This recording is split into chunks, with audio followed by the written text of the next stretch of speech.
Hey guys, in this video, I will show you how to create an Amazon Flex account in Canada. Alright, so let's begin with the video. First, you want to download the Amazon Flex app on your mobile phone. From here, the app may request for Bluetooth and location access. Make sure you allow both of these. You will then be asked for what region you would like to deliver in. After, you will get this message stating that you will receive an email once Amazon Flex is available in your area.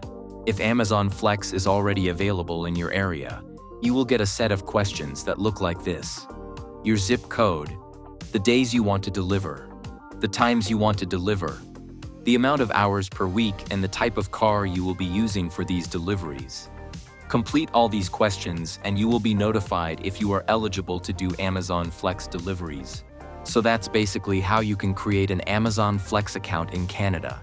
So that's all for this video.